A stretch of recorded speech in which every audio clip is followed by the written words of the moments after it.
और फिर मैं गई, एक फैमिली थी, उन्होंने एक रूम मुझे दी थी और एक रूम में, और वो ये सीन होता था कि जब मैं घर जाती थी खाना नहीं होता था, भूख के सो जाती थी या कुछ भी, घर वाले कॉल के मामा आज मैंने राइस खाया, मैंने पुलाव खाया, और मैं जली हुई रोटी खा रही होती थी कि मुझे अपने इमोशंस को नहीं बताने, क्योंकि उनके पास एक ही चीज होगी कि वापस आ जाऊँ।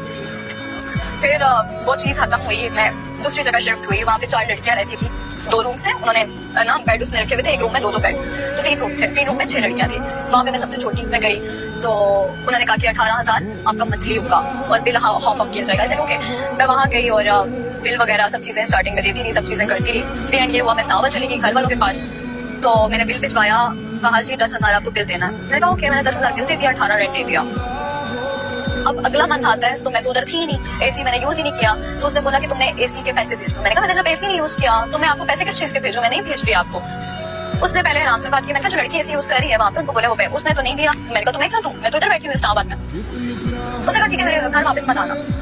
मेरी जिस दिन फ्लाइट थी, मैंने 2 दिन बाद करवाई, मैं उसको फोन करके एयरपोर्ट पे बैठ के उसने फोन नहीं उठाया, मैं सोच रही कि अगर मैं जाऊंगी वो दरवाजा नहीं खोलेगी तो मैं क्या करूंगी। उसने कहा अगर आओगी तो मैं धक्के मार के निकालू।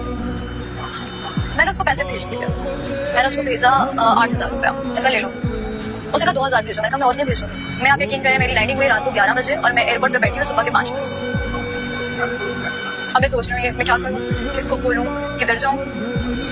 तो फिर ये सोच रही, मैंने उसकी मिन्नतें की। वो कहते हैं ना कि आप एकदम से गिड़गिड़ाते हो कि यार नहीं नहीं नहीं मुझे आप प्लीज कर लो, मैं रात को कहाँ जाऊंगी। मैंने पता नहीं रैंडम किसी को मैसेज किया होगा स्नैपचैट कि यार मेरा घर का नहीं हो रहा, तो आप एक काम करें, कोई ऐसी है माइंड में आपके तो मुझे 1-2 रातें गुजारनी है, रहना है वहाँ पे, तो मैं बाद में अपना घर ढूंढ लूंगी। उसने बोला ठीक है, यूनिवर्सिटी रोड है वहाँ पे एक, वहाँ चली जाए, वहाँ पे एक रहती है लड़की टिकटॉकर है, वहाँ पे चली जाए।